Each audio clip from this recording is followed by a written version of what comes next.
Okay, I'll stop it there. I think there's enough of us in here. There's like 6. Okay, we're just gonna start. So I was doing some research. I found it.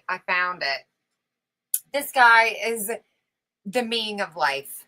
So I want to play. I found his YouTube channel, and I just thought we would sit and I need witness to what I'm hearing. So I thought it'd be cool to go and listen to what he's saying, and we can just kind of chat about it in the chat.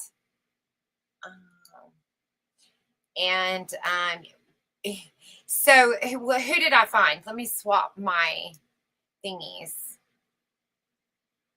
I'm going to turn that off. Okay. He is a German, there it is, professor, and he has a theory, and his name is George. I'll put it up here.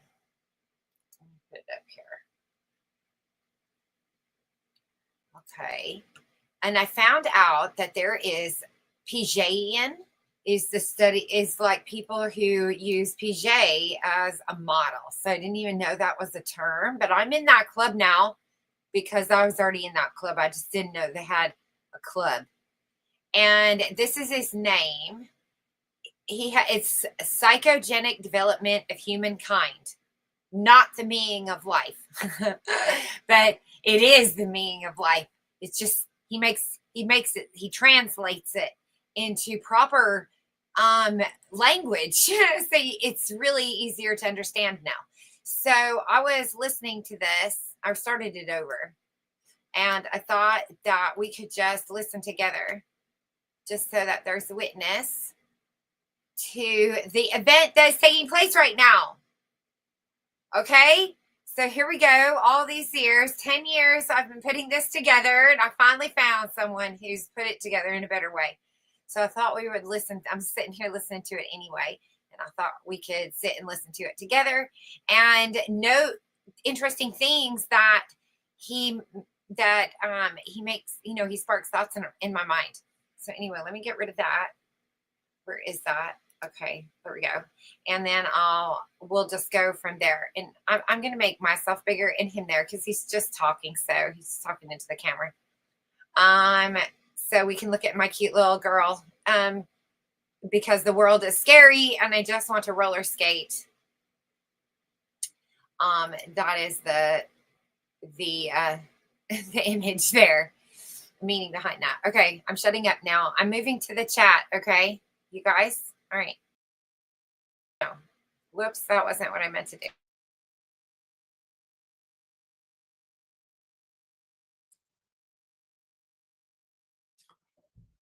The notion about the childlike nature of pre-modern archaic human being is the most important notion ever developed and won in the history of human and social disciplines.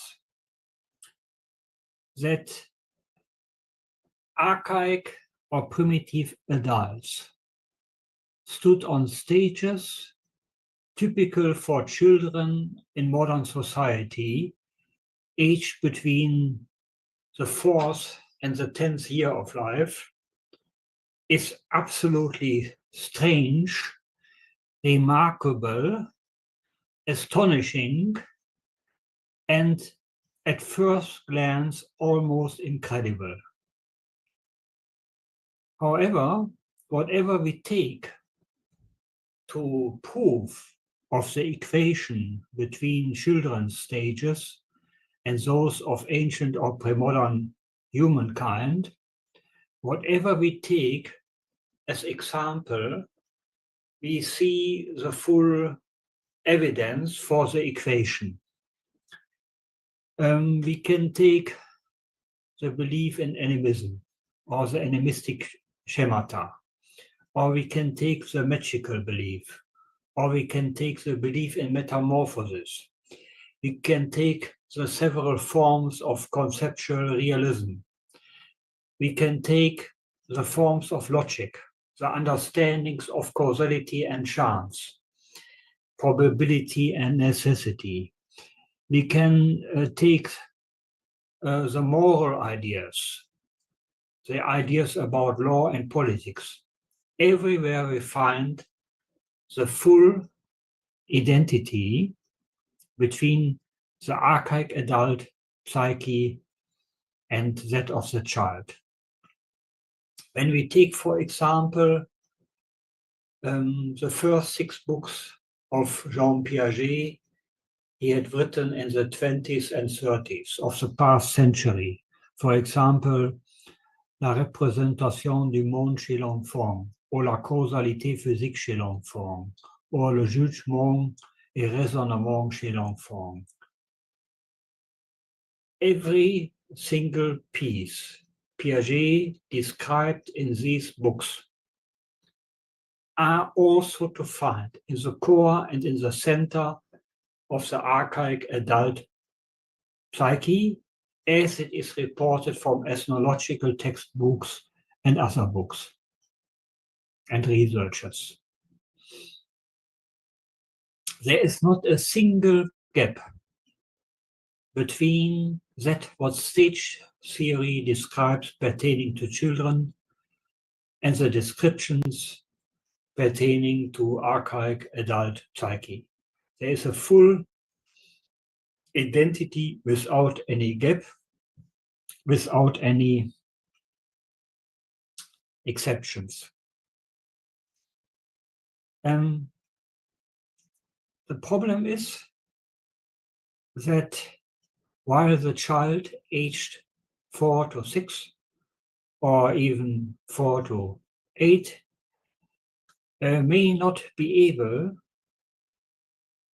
to prepare an own dish or an own meal, archaic adult was able not only to prepare his own food, but also to do everything what is necessary to maintain livelihood and to lead one's life more or less successfully. He knows better than we know how to live in his surroundings. He knows better than we do how to fish, to hunt, or to find tracks in dense forest, or how to survive in Greenland or in the Arctic region.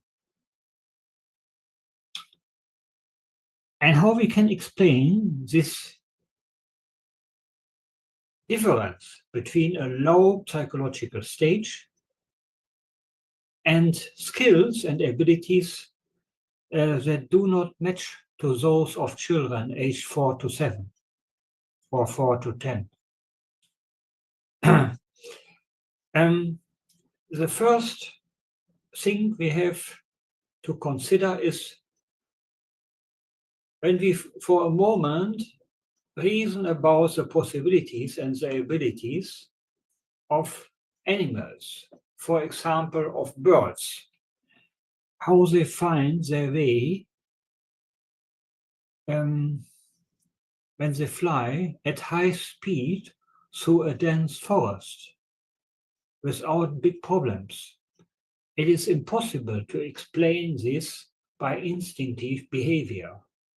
There is a certain kind of intelligence to move at high speed through problematic environments and to find the right way. It is a form of intelligence, though the animal intelligence is usually limited to the sensorimotor stage.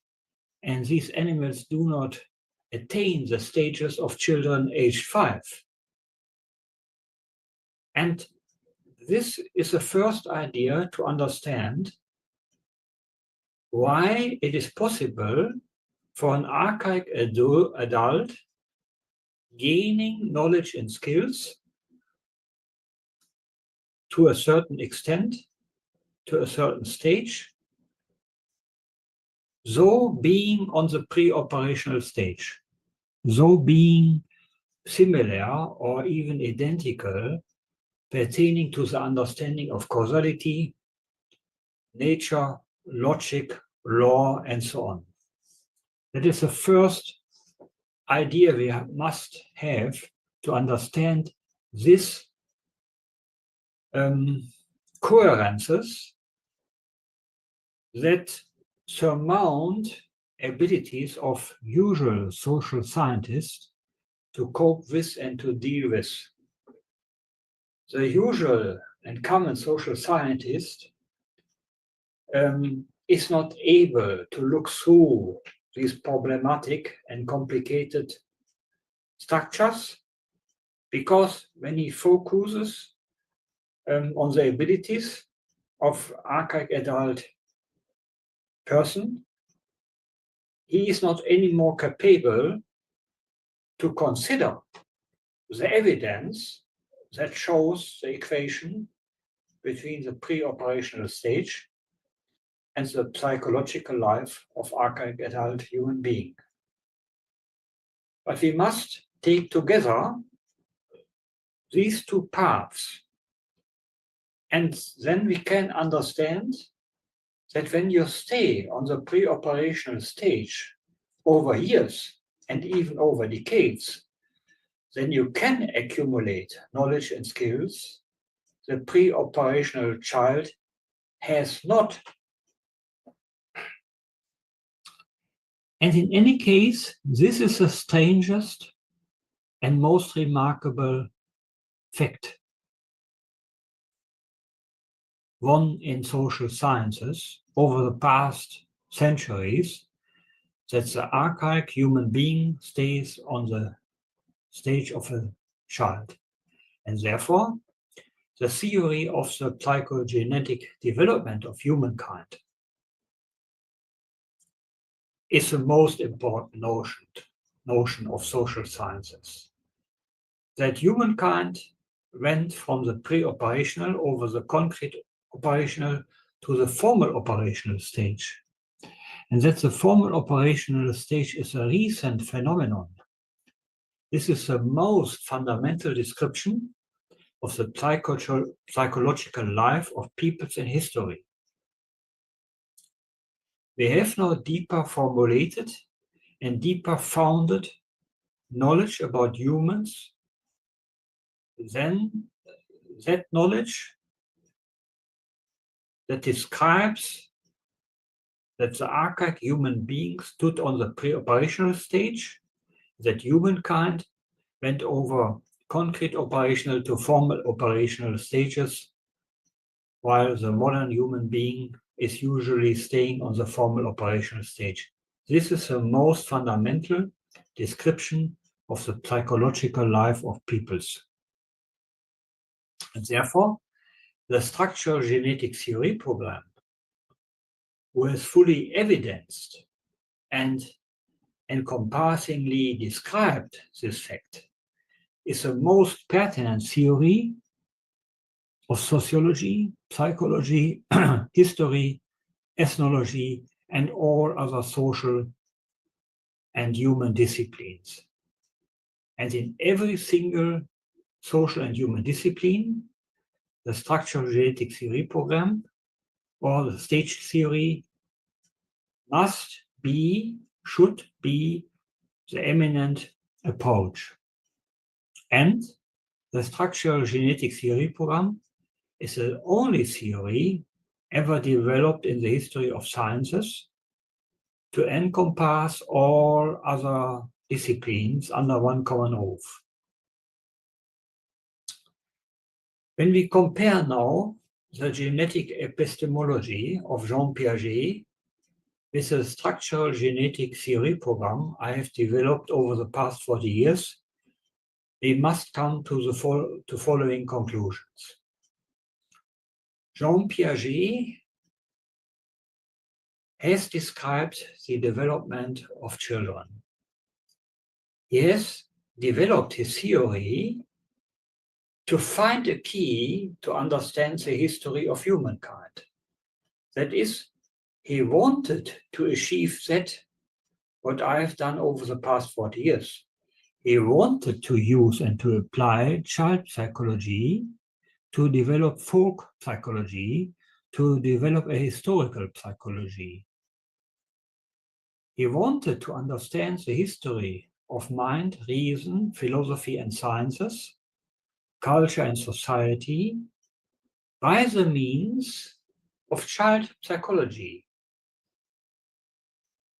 And therefore, you find in his writings and books always or very often corresponding remarks where he described resemblances between the stages of children and mental patterns of ancient philosophy or ancient worldview.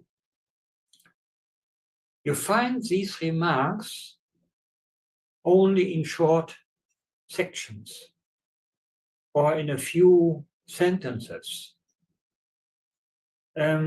dispersed in his works, books and articles.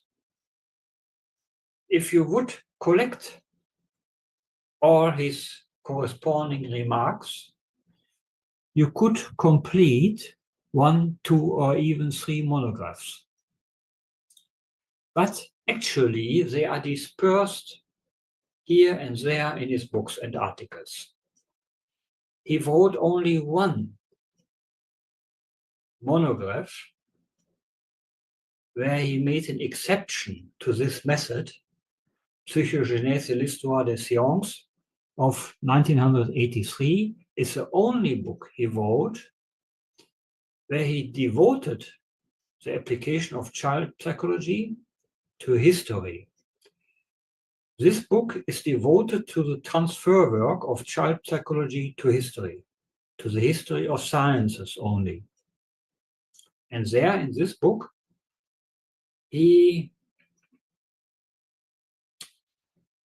tries more or less thoroughly the application of child psychology to the history of sciences. In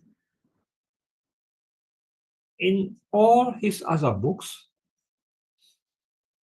even in his 3-volume work about the history of sciences of the year of 1950, you do not find this method thoroughly. He refers in these 3 books here and there to the notions of child psychology when he tries to describe the history of mathematics, physics, biology, sociology, and so on. But he does not do this in a comprehensive, detailed, and encompassing way. And therefore, I regard only his Psychogenèse et l'histoire des sciences as a monograph, as a book, where he did the transfer work decisively. And therefore, we can say that the genetic epistemology of Jean Piaget is, despite different opinions and remarks, nothing else than a description of child developmental psychology. Jean Piaget has ever been throughout his life a child psychologist, despite his ambition to do more, to do some transfer work. But nonetheless, his contribution to the transfer work was only scanty and was only done with little effort. He remained throughout his life a child psychologist. What his disciples say say not. So one can say he went only the first step to the summit as a structural genetic theory program states. Or he went the first 500 meters of a mountain with a height of 1 kilometer, and I went the second half of the way, the additional 500 meters up to the summit. And when we compare now the genetic epistemology of Jean Piaget with the structural genetic theory program, we come to following conclusions. The transfer work was done mainly by my person in the past 40 years. I devoted to this transfer work 14 books and about 130 articles, among them 88 journal articles. And therefore, also with regard to quantitative terms, I did a lot to succeed Jean Piaget in his work.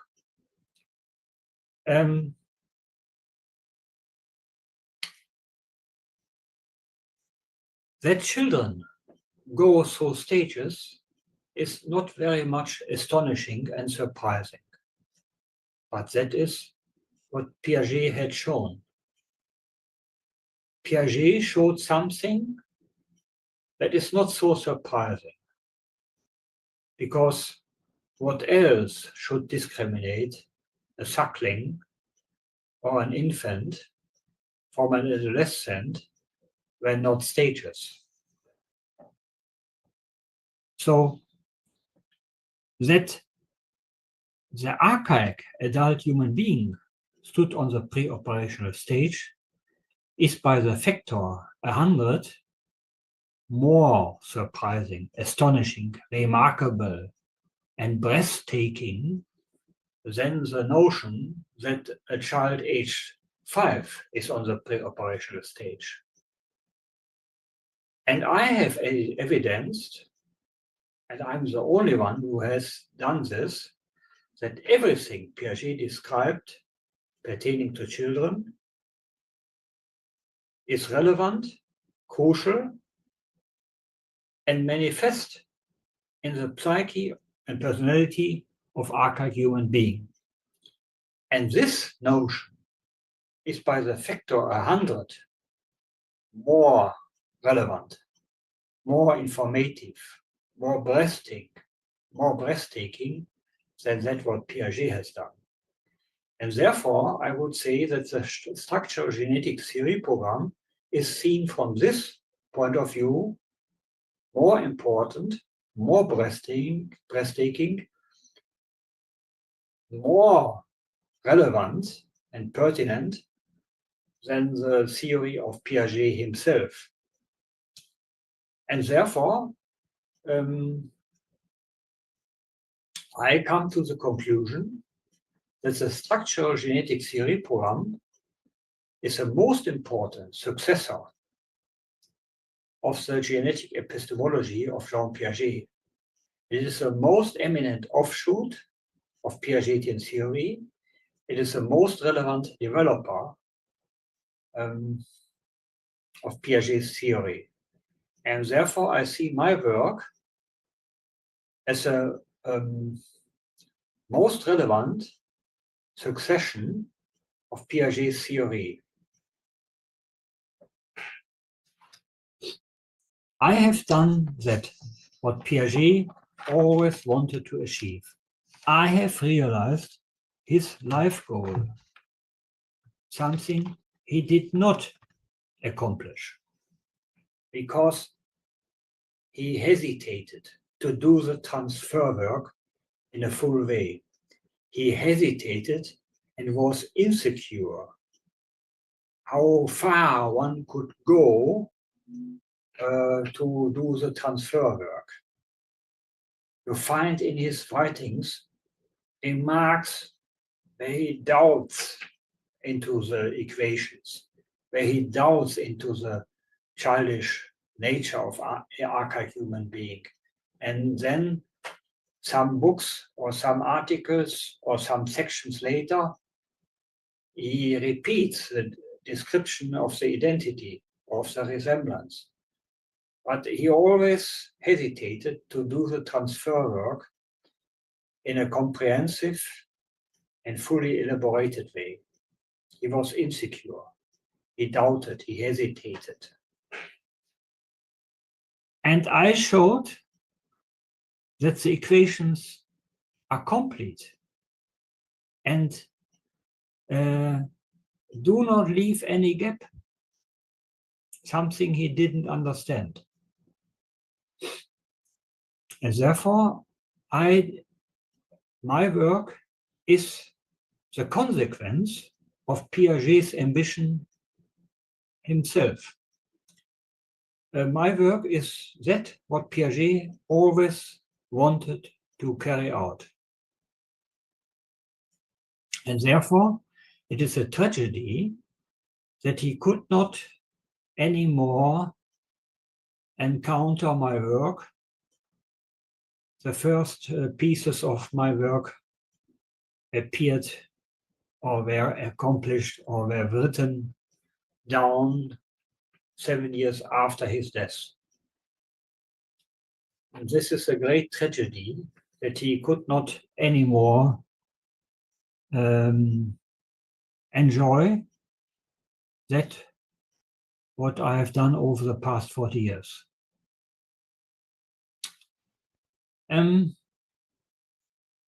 It was not only Piaget who believed in the childlike mentality of the archaic human being.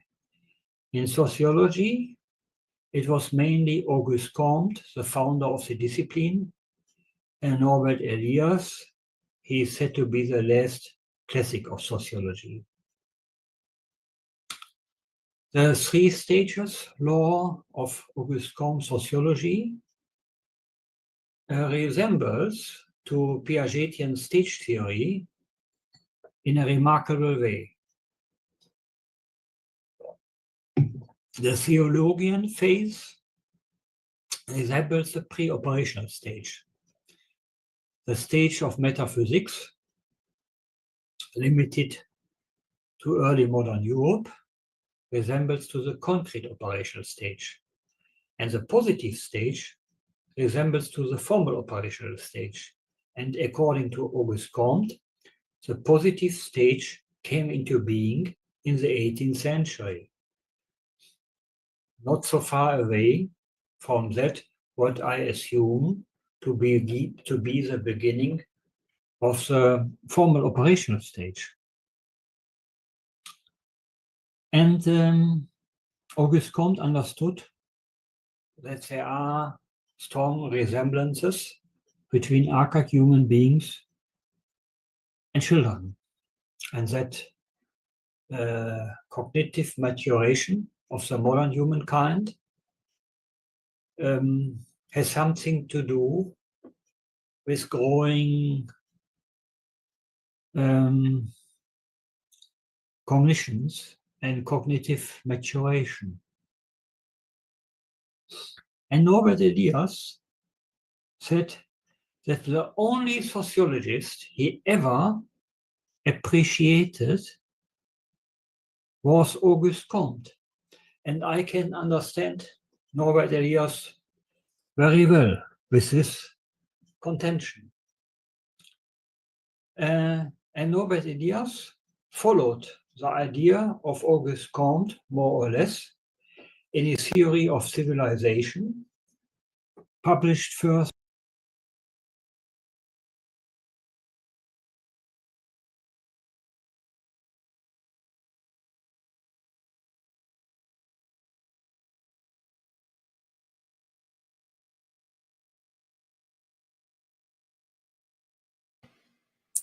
I just want to show you what he's saying. The formal operational stage is the final stage, beginning around age 12. Exactly what I predicted, what we've been talking about. This is an adolescent moment. That is another person from another part of the world who is saying or predicting the same thing that the meaning of life does. That is blowing my mind. Oh my God, that's freaking amazing. Anyway, he is like speaking so beautifully to me. So if you've been following along, you're probably catching on what he's saying, even if you might be hard. But that's beautiful. It sounds not so country when it's coming from him. It sounds like a real idea. I've never come this close to anyone at all. And he thinks he's the only one. Did you hear him say that? I think I'm the only one. No, you're not. I am over here. Hello, we're the only one. We're with you because we also love these ideas. Okay, so I'm going to go back to what he was saying. Let me know. We might need to do a mic check. So if you don't hear, let me know. We're at 26. Because now that I've switched state, I don't know if the mic is going to transfer back. in the 1930s. And in this book, the second volume of this book, the second part of this book, he compares children to archaic human beings. He did not rely and did not resort to the full notions of child or developmental psychology, what would have been possible even in this time. He could have resorted to Heinz Werner, whom he knew, but he did not do this in this work, in this book. He referred to Sigmund Freud, to the theory of personality of Sigmund Freud, to the model id, superego, and ego, maintaining that the archaic human being as a child has a weak superego, but a strong id. That means has strong emotions and drives and a weak conscience. And with this contention, Elias maintained that the resemblances between children and medieval human beings are not of a superfluous and shallow character, but that the common structures between children and medieval humans are deeply entrenched, are deeply rooted. And he describes now the behavior and thinking of medieval men against the background of this comparison, of this resemblance. He described the extremely violent and aggressive behavior of medieval men, saying it is a childish mentality that medieval man is so aggressive and so violent. Or he says, medieval man has no table manners.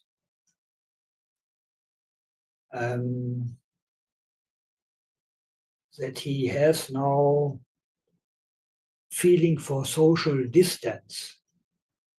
That medieval man reasons egocentrically, and that he is unable to reason about complex relations and so on. So, and that he has a strong sexual drive and is not very good at retaining and urging his sexual drive and so on. The question is, was Norbert Elias able to prove of the equation between children and archaic human beings, between medieval men and children? Let's take the example of violence. Elias himself described that the state and the police was weak in medieval times, and that therefore people were forced to resort to violence when they wanted to defend their rights. But when he says this and describes this, he gives an alternative factor to the greater violence of medieval men. And then we have the question, how can he evidence that the greater violence of medieval man is also caused by his childish mentality, by his primitivity? And if he investigates this fact in his writings, then we discover that Elias has not a real and genuine proof of the childish mentality of medieval man pertaining to violence. And the same we can say about table manners. That medieval man has bad table manners might be true. And that children have bad table manners is obvious and apparent. And we can easily understand that the weak table manners of a child originate in the lack of discipline in the child. But we can also imagine very easily that it would be possible to educate in a very short time a medieval man to apply more distinguished table manners without the necessity that he must increase his psychological stages at all. That means, while the lack of table manners in the child is due to a lack of discipline, a child cannot ignore, a child cannot surmount in an easy way. However, an archaic adult can be educated to gain good table manners without the necessity that he has to replace his entire personality, that he has to surmount his pre-operational stage. And therefore, the hint at table manners, or the hint at violence, or the hint at sexual behavior does not suffice to evidence the contention medieval man be staying on the pre-operational or childish stage. And I have checked Elias' theory in my habilitation, in my book Zivilisation und Strukturgenese, Norbert Elias und Jean Piaget im Vergleich, published in the publisher's house Surkamp in the year 2000, I have checked Elias' theory, and I have shown that he cannot prove of the rightness of his theory. That what he is describing and maintaining is more or less correct. His descriptions are more or less correct. And his contentions that medieval man was staying on the childish stage is also correct, but he cannot give a proof, a clear and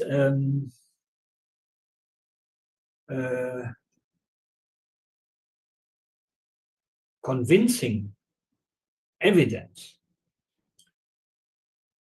Neither the disciples nor the critics of Norbert Elias have ever realized that he has not a proof.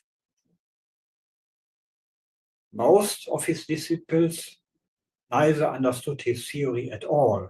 They did not even grasp that Norbert Elias has maintained that medieval man was a big child. They did not even grasp that. But even those that understood this, because it is simply written there, you only have to glean.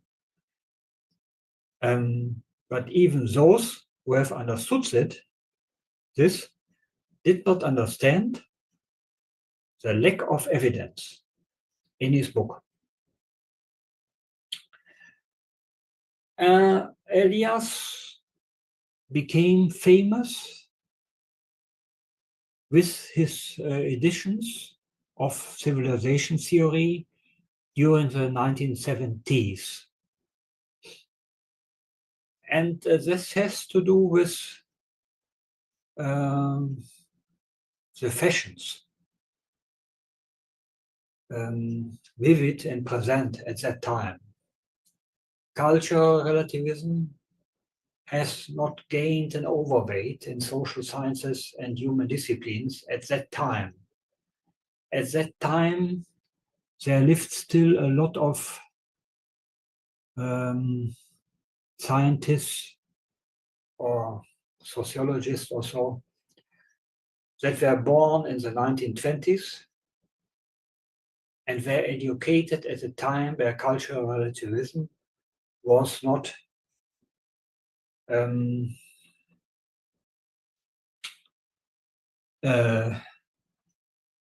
has not gained an overweight. But from 1980 onwards, cultural relativism gained an overweight and an ascendancy in theorizing and in making the dominant worldview. Had the Surkamp Publishers House published the civilization theory in 1980 or 1985, I would doubt in the success the book had experienced. But in the 70s, the things were open, were still open. Nonetheless, the relativistic critics appeared against Norbert Elias, especially on a sociology congress in Amsterdam in 1981. And at this congress, Elias said that one should refer to Piaget's theory to support his theory, to find an empirical basis and a theoretical frame that would allow to confirm and to evidence the contentions of his theory. But even in the following 9 years, Piaget did not follow this idea in his writings.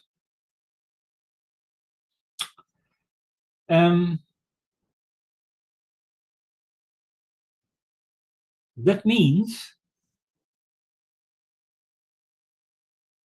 I want to pause that there for a minute, because that is what I kept finding. So even though I've never come across this guy, I've already found that exact same pattern he's talking about. Every time I found someone who was saying what I was saying, they stopped. They didn't follow through. And there was no, they would present the idea, but that was it. There wasn't nobody started looking into it. And so that's exact what he said there is the exact same thing I would run into. And so it wasn't just Piaget. There's a dozen books on my shelf right now of people that I bought their book because they were so close, but then they left it at that. And so I really felt like, okay, how can I improve this idea? And so that's why I started just nitpicking different objects and different behaviors that we had in history, and started writing my correlations and started making the timelines in notebooks so that I could keep them in order. And because I kept finding the exact same thing. That's what he's describing there. They're saying it. They're basically saying it. It's clear as day, but then that's it. It doesn't go any further than that. And that's exactly what I found as well. Not just with Piaget, but with a lot of them. And so, I collected their books because they were so close. But I wanted to know I started when I write on my Medium blog that I was writing a lot last summer. And then, my life changed. I just don't have time to do that as much anymore. But I'm always still researching, and I'm always still, thinking about things. But I was writing papers like nods to the old guys, like, do you remember this guy's work? He was brilliant. And here's what I see that he was really trying to say here. He just didn't continue on.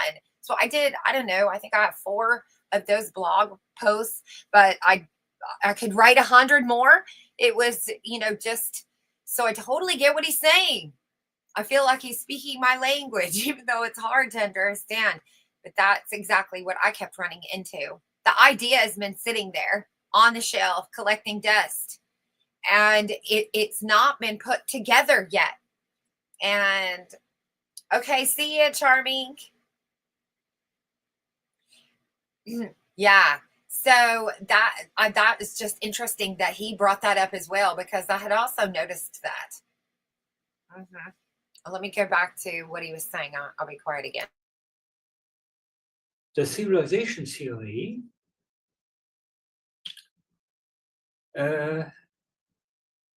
was not evidenced over 50 years, from the beginning of existence in the 1930s to the end of Elias in 1990. It was me who followed his idea he formulated at the Amsterdam Congress in 1981, because I developed Piagetian theory to confirm and to verify the civilization theory of Norbert Elias. This is what I have done over the past 40 years.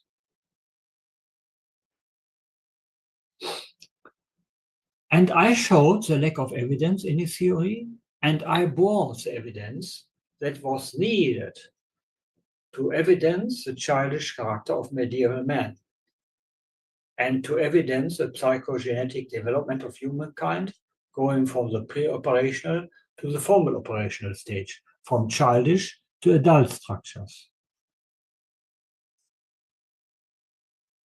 My theory of the childish mentality of archaic human being and of the psychogenetic development of humankind is by the factor 100 more elaborated, more detailed, more informative, more comprehensive, and more coherent than all what Pierre Elias himself has described in his lifetime. But it is not only my anthropology and my theory of psychogenesis. 100 times better than that what Elias has done, also my application of the psychogenetic theory to the understanding of history is by the factor 100 better than that what Elias has done. Because Elias has applied his theory of psychogenesis to the understanding of violence, table manners, sexual relations, understanding of time, and that was it more or less.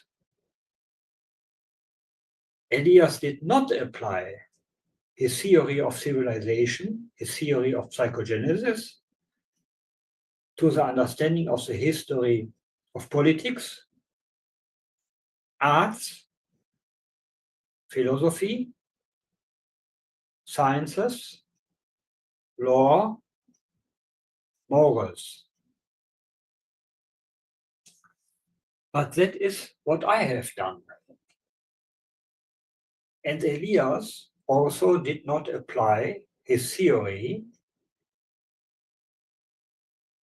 to the understanding of the evolution of modern society. And I explained and described that the rise of modern industrial society originated in the emergence of the adolescent stage of formal operations. Elias did not contend and did not describe that the psychogenetic development caused the emergence of modern society. He did not understand and describe this. Nonetheless, I regard Norbert Elias as the only sociologist of the past 100 years I appreciate as somebody who has done groundwork. James Coleman did not do groundwork. Luhmann did not do groundwork. Richard Sennett did not do groundwork. Anthony Giddens and Pierre Bourdieu did not do groundwork. Norbert Elias did groundwork. And I see myself in the heritage of Norbert Elias. And I see my structural genetic theory program as the only follower of the civilization theory of Norbert Elias. And when the Marburg sociologist Dirk Käsler said on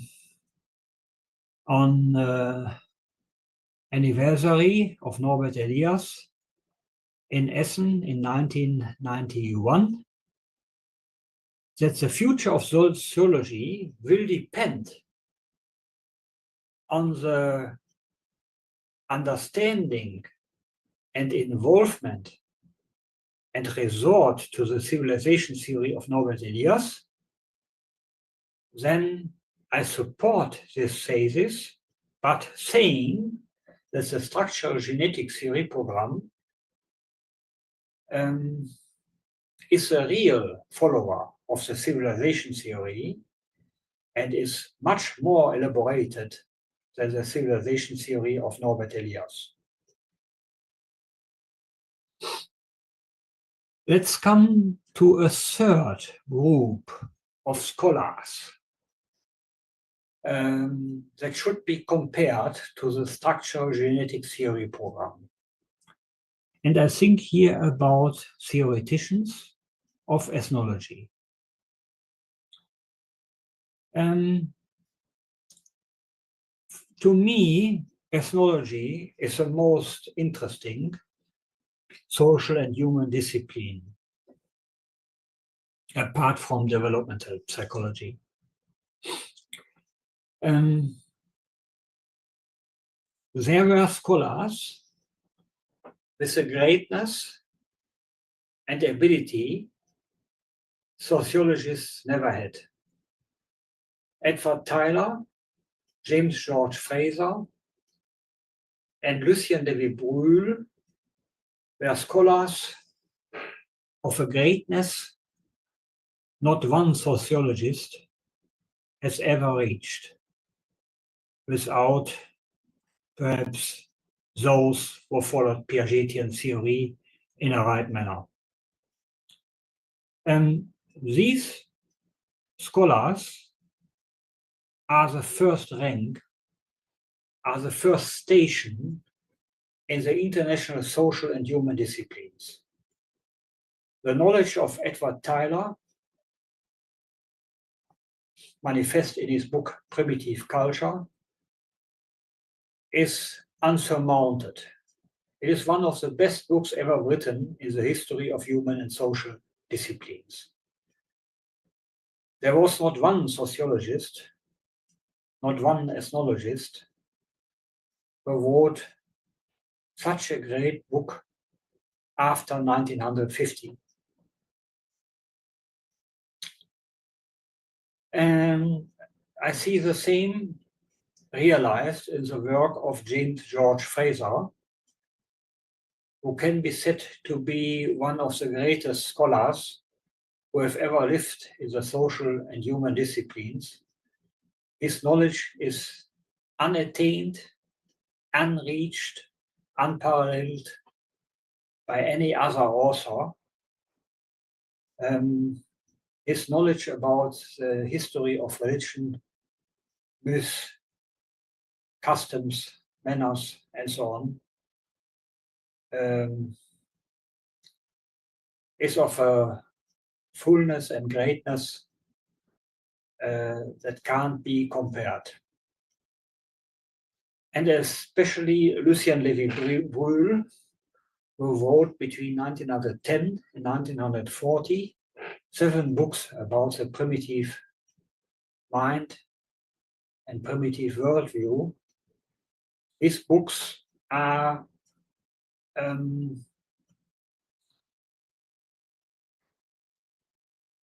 of an absolute necessity. If social and human disciplines could be taken seriously, then this would require that his books were textbooks present and given to any student of the social and human disciplines.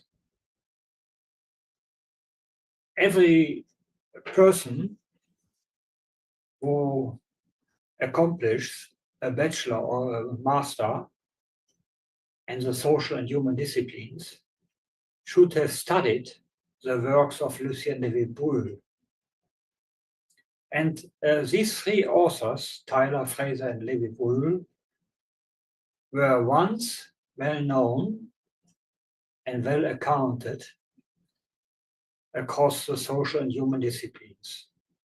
They were cited and referred to in a great deal of commentaries, books, articles, and so on. They were famous not only in their lifetime, but also afterwards, up to 1980 or so. Nowadays, they are often forgotten and ridiculed by people who are not able to understand their greatness due to the adherence to cultural relativism. But it is absolutely clear that these 3 scholars, representatives of the British and the French School of Anthropology, tried to understand the nature of primitive thinking and primitive mind. And they were good at that. Though they did not find the key, the pivotal and fundamental theory to explain primitive mind and worldview, as they did not understood the relevance of child or developmental psychology to be a fundamental theory to their descriptions, they nevertheless described very well and their descriptions can be encapsulated in the scaffolds of developmental psychology quite easily. That is what a lot of commentators have done, for example, with the work of Lévi-Brühl. Piaget himself understood Lévi-Brühl as if he would refer to developmental psychology. And Heinz Werner understood Lévi-Brühl in the same manner. And it was James Fraser who said in 1927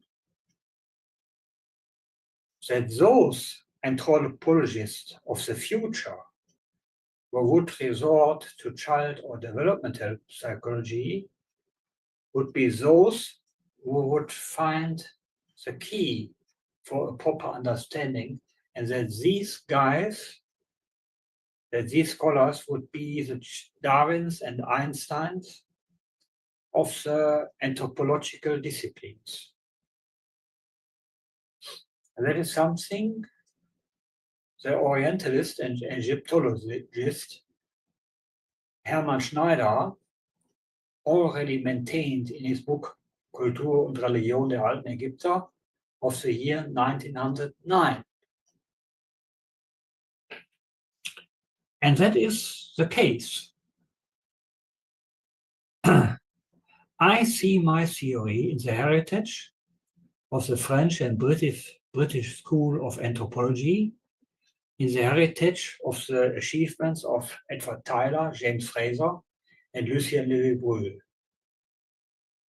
Whoever wants to understand the true meaning of the work of these three scholars should refer to the Structural Genetic Theory program, because the Structural Genetic Theory program does not only approve of the great achievements of these three scholars, the Structural Genetic Theory program elaborates also their theories and brings them to higher stations.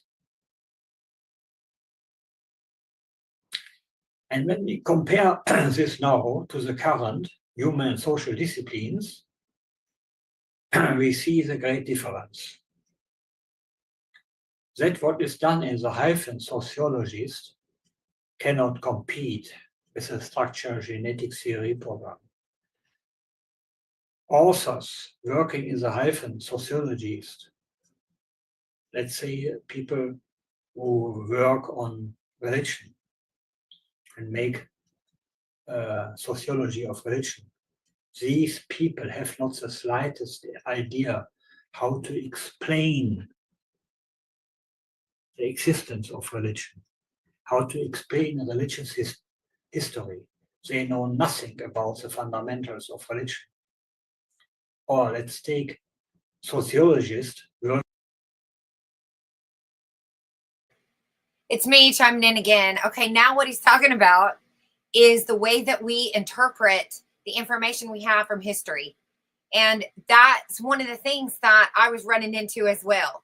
Because when I see an archaeological object, I look at that object as if I'm a 3-year-old. And so its meaning is going to change if I'm 3 than if I'm looking at it as an adult. My idea and understanding of the object has evolved by the time I'm an adult, that I can't really put that on that same thinking. This was some of the problems that we get when we talk about Freud and whatever that French guy is. I can't think of his name at the moment. But they over-sexualized children. They gave children a sexual identity because they were looking at their behaviors from the brain of an adult, not from the brain of a child and body exploration. And so when you put that factor in, Freud sounds like a big old creep. Do you see what I mean? So that's exactly what he's talking about here. He's saying that when we go back and we look at history and we think about why people used the objects, or what beliefs or religions or practices or ceremonies that we put on historical places might not be accurate for the timeline. So when they say that, they were doing a religious ceremony by burying their dead and covering them with red ochre, the meaning of life says, you're giving them way too much credit at this moment, because what they actually have is an understanding of object permanence and red, the very first color the human eye can clearly see. And they used a lot of it because it represented birth and death, not because it represented that. It's because that is what they saw when something was born. And then, of course, at death. So they put the death doesn't always include a lot of blood.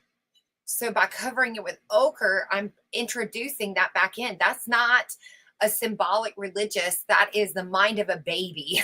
That is how they would think. And that's why we even have these ideas of coming in and out, in and out, in and out, because in our earliest stage of humanity, we had object permanence coming on. And we're learning that things are still visible even when we cannot see them. It's one of the first things babies do. So if you think about ancient man from this perspective, then what you actually get is more like a story of Steve has fallen and Steve is not moving. And now I am poking at Steve. I'm laying next to Steve. I haven't quite got the idea that Steve isn't there. And me continuing through this ritual, I develop an understanding through peekaboo, or life and death cycles, that things come and go and that they stay. And mother, then that actually is the exact sequence that causes the child to start crawling, because object permanence opens the door of where is mom and how can I go find her? And I'm going to listen or follow, like the shepherd, the voice of her. Typically, we didn't have what we have today. So I'm sure that they sang or did something. I'm a mother. And when I used to take a shower and I had to leave wee in the bathroom in the little seat while I was taking a shower so she didn't get hurt, I would sing to her the entire time she was crying. Because that way she could hear me. And that is the exact same thing that we would have done with in history. We have to look at it from that perspective. And that's what he's describing here. And that is going to be a huge, what I discover here is that's a huge upset in archaeology that potentially alters archaeology as a science. So it's not that we're proposing this idea. It is not going to get a lot of attention because it's an idea that goes past consumerism. Do you see what I mean? Hey, Trump. And he is saying exactly that, but in his smart, nerdy terms, in his professor terms. He's describing the problem we have with history when we're viewing it from an adult mind and not from the developmental stage that's appropriate of it. I found this guy today, and he is my theory. He's my theory, and he didn't steal it from me. He's been doing it for 40 years, but I found him. Someone else who's been describing the exact same pattern of humanity that I've been since I started this channel. Well, before that, actually 10 years, but I started a channel to share the idea. And so I've been just super stoked. I'm sharing it. I'm sharing what he's saying. And then every now and then I'm chiming in to kind of put some text onto what he is describing there. Okay? Hang out with us. It's kind of fun. All right. Back to our regularly scheduled program, I suppose. Here we go. Working of sociology of culture. These people know nothing about the fundamental characteristics of modern culture, the fundamental characteristics of archaic culture. These people know nothing. Or let's take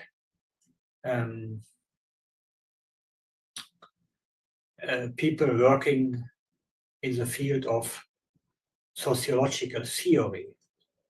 There is nothing today. Nothing is there. There's not one great approach today. And the work of Anthony Giddens or Ulrich Beck. Sorry, I have to pause it again because it reminded me of something. He's saying there's nobody, nothing, there's nothing. That is, I wrote some papers. I have them published on my Medium channel where I challenged the idea of what the interpretation of this object is. So one of them was the halo, where I challenged the idea of why we use a halo symbolically. And the same thing with why we had beads and necklaces. The same thing with what the purpose of the red ochre is, as well as one on the connection between the reflex of banging in the Bronze Age, which I mentioned in my email to him, and why we got flood myths and things like that. They're developmental stages, and so we look at them from those lenses. We see something completely different. And so I did it for you, George. I'm so stoked. That's amazing. I did that right there. I challenged the establishment and said, whoa, hold your horses. Are you sure that those cave paintings of the, the running buffalo are really what you think they are? That's an artistic developmental moment of what we see. Why would we assume now when I draw and doodle, I'm not necessarily doing it for the Louvre? So why should we assume that that's what happened back then? The people drew, and some people managed to go into caves and spray paint their tag so far in that it lasted a really long time. And that's the ones we find. And so then we assume they're unique. They were not. Okay. They're just the ones that survived. So that doesn't necessarily mean that they're going to be. And what do we kids draw? The story. They're going to draw the story. If you give a kid a piece of paper, they might draw 2 lines in a circle. But when you ask them what that means, they're going to give you a story. They're going to say, this is the cat and it's getting petted. And you're going to go, oh, yeah, I see that. You don't see that. You're lying. But that's what their mind is, a story. And so when we're talking about repetitive or the object permanence moment, where we recognize things exist even after we're gone, that starts a cycle of repetition of words. That starts the babbling cycle. And that starts the time that we started writing stuff down in history. And so that's a developmental moment. We're giving it a different interpretation. So I really love this guy. That's brilliant. He's saying it. Too bad, so sad, guys. You've been wrong. Now, I funny thing that I my very first paper that I published, on Vixra, the very first one, the one that I show the little, graph for, I actually have a little quote in there. Hey, guys, you missed something. As kind of a joke that oops, you missed it. You drove right past it. It was right here. And so that's so funny. So if he doesn't find jokes funny, but he might go, well, she might have been cocky, but she was right. I wasn't trying to be cocky. It was just I actually didn't write that in there. Baz did, but it was just something that I said in a passing. And he goes, we need a quote. And I said, well, I don't know, put something in there. And that's what he ended up putting. So, and I hated that because it did make me sound cocky, but I couldn't do anything to change it. So we left it. And now to me, it almost seems somewhat,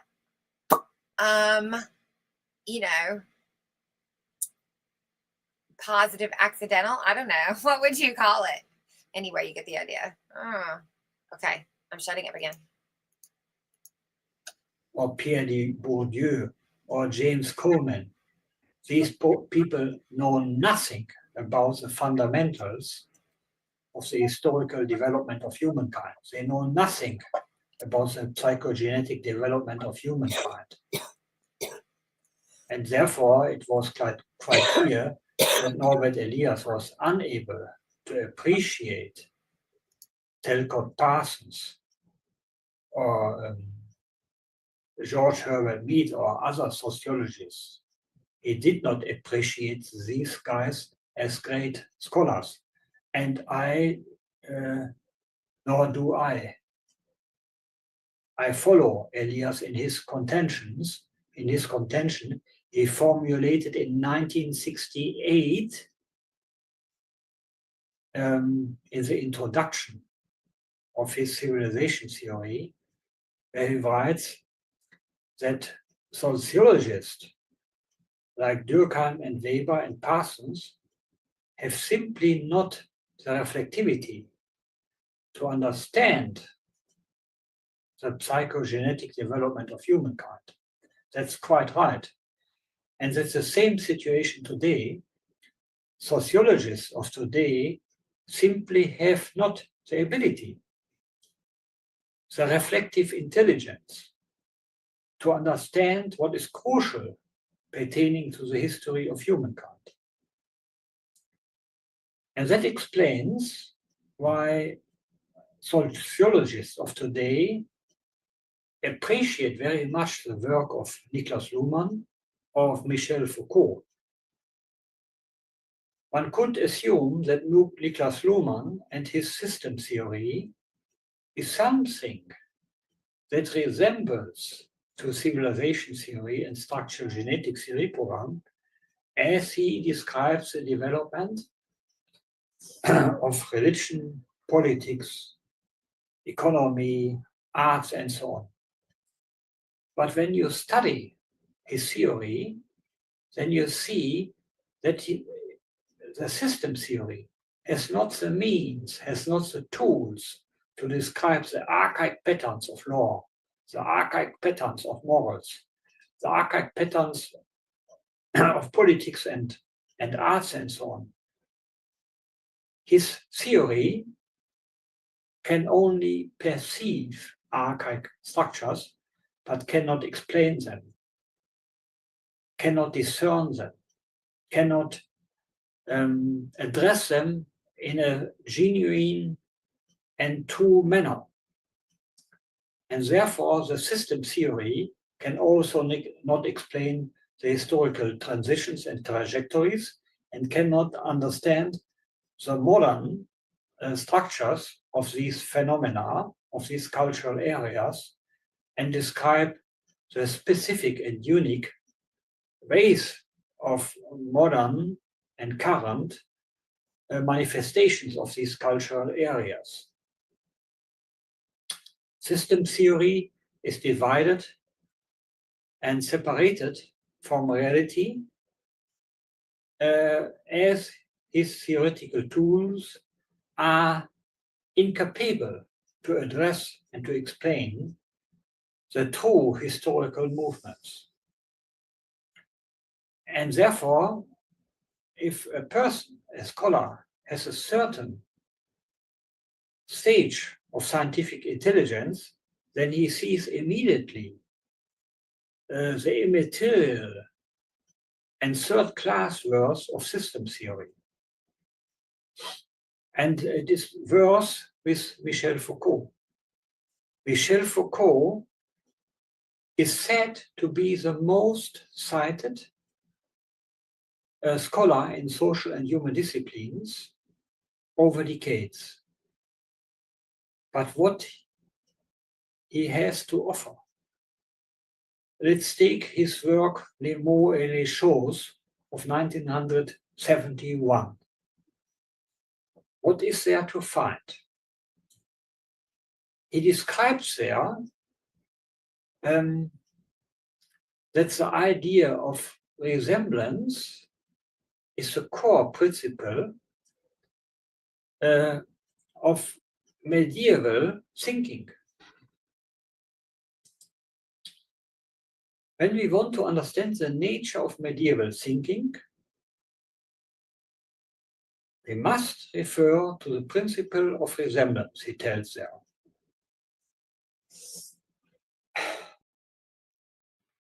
When we check and examine this contention, we determine that the principle of resemblance is not the core and the center of medieval thought. Child or developmental psychology knows the principle of resemblance, and it notes this as symbolism and phenomenism, and knows this that it is a specific part and manifestation of the pre-operational stage.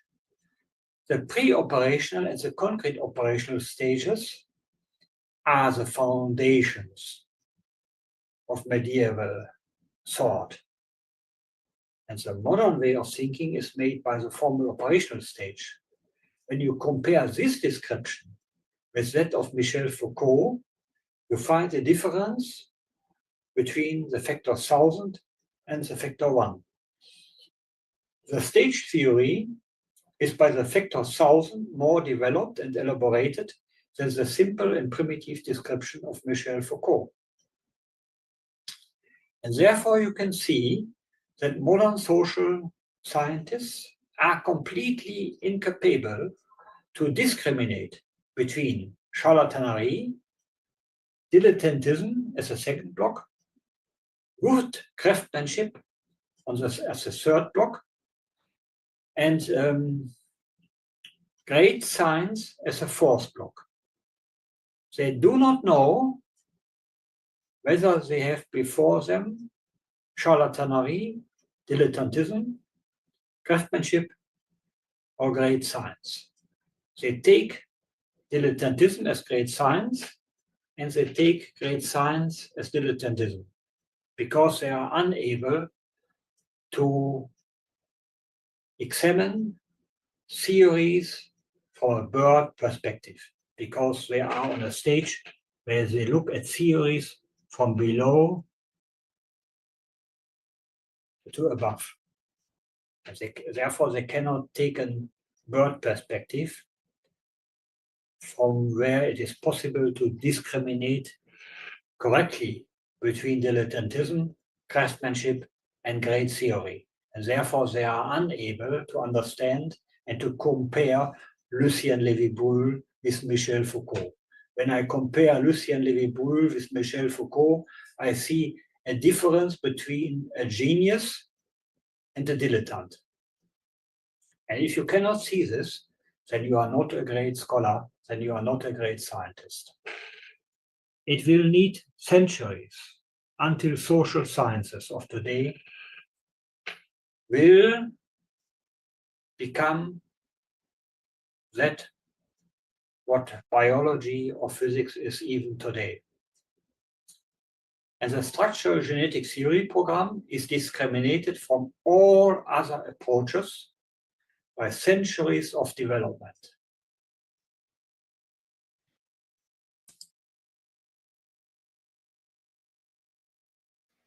That's gorgeous. I love that. Anyway, that's it. I'll let everybody go about your business. I was going to watch that anyway, so I thought I'd just watch it with you guys so I could kind of, we could just have fun chatting about it. I find that so interesting. And I mean, he's saying everything I'm saying. That's nuts. So the pattern, the reason I'm curious about that is because it's not my discovery. The pattern has been there the whole time. So once you see it, that you see he saw all the same problems that I ran into. And he's addressed them all in the exact same solution that I came up with. Because it's just there. The pattern is very clear to see.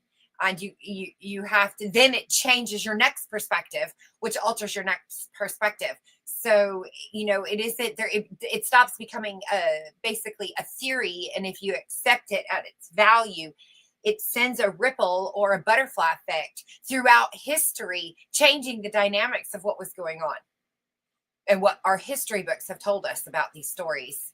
And it alters the past in a way that makes it actually make sense. And that is beautiful, but the academia is not going to like that. So you can see why he's been at this for 40 years and nobody's gave a fuck. And that's one of the things so he's not alone. I emailed him and I emailed him before I watched that. So that's even more cool because some of the stuff I put in my email just from how I view it, I didn't want to be tainted.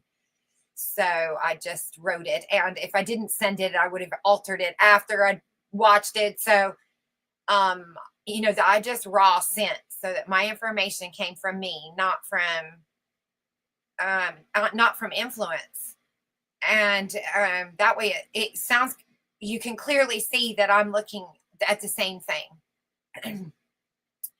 And so that's so cool. Oh my God. I'm so excited. I'm so excited. Okay, we're going. You guys can go home now. Thanks for hanging out with me. I'm going to binge watch everything. I've already printed off 3 of his papers, but I've only skimmed through them. I haven't sat down and read them yet. But you can find him online. I'll put the link to the video that we just watched. And then he has, a playlist of all of his videos. And then you can go search his name up and find his books and his articles as well. And so the ones I can find full and in English, I've been printing off because he's wrote a lot of articles and papers mostly, but he's got 14 books or something. So, but they're very expensive because there's only so many copies made. So maybe, oh my God, you guys, let's send out to the universe a vibe that not only does he contact me back, but he wants to send me his one of his books. I don't want to ask for all of them, although I want a copy of everything. But let's be nice to our wish genie. And let's say he'll send me an autographed copy of one of his books just because I'm rad and I figured it out. That would be so cool. Okay. So anyway, yes, and it's very validating. I really like that because I've come close, but then they veer off the donut. They're right on it, but they veer off to Jesus, or they're right there and they veer off over here. They're missing the point. What you're doing is missing. You're doing the exact thing that you're recognizing in real time. And then you go and you do it and you go, I don't drink the Kool-Aid. And then you go and you drink Kool-Aid. And it's just like, whoa, you don't even get it. And so here is a guy who gets every bit of it. And verbatim. That's like verbatim. Jerry, you've heard, some of you have been hearing me talk about this for years now. 5 years, 6 years, 6 years I've been doing this on YouTube. And nothing's changed. This is exactly how I have described every single thing that I have found in my research. And he is like, that is creepily scary. I just want you to know. It's kind of weirding me out a little, but in a good way. I can't believe it. I'm blown away. That is insane. Insanely accurate to my theory. So here we are. So anyway, all right. Yes, exactly. Yes, you guys are my witness. You're my witness. I'm a godfather here. I had these ideas long, even if I don't get to sell my super swish mop. You know, because you are my friends, that I had that exact same idea. And that is super rad. That is like a neat archetype to be. So, I mean, you're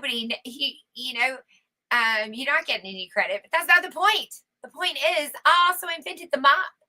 I know I invented the mop. I don't need the world to know I invented the mop. I don't even want the world to know, because then they'll be talking to me and wanting to come to my house and meet me in town. And, I don't want to do that. And I'm not really interested in writing books and making a lot of money. That sounds like a lot of work, and I'll enjoy having fun. But that doesn't mean that that I wasn't still one of the original founding fathers.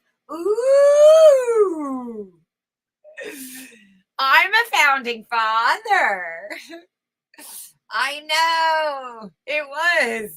Anyway, you can tell I'm excited. I just love listening to him describe my stuff. It's like he's reading my notes. That's insane. That is insane. Okay, I really am going to let you go now. All right, I'll talk to everybody later. Thanks for, hanging out with me and being witness to all things rotten. And we'll do a chat or something maybe this weekend. So watch for that, and I'll open the panel. We can just get, say hi. Okay, bye.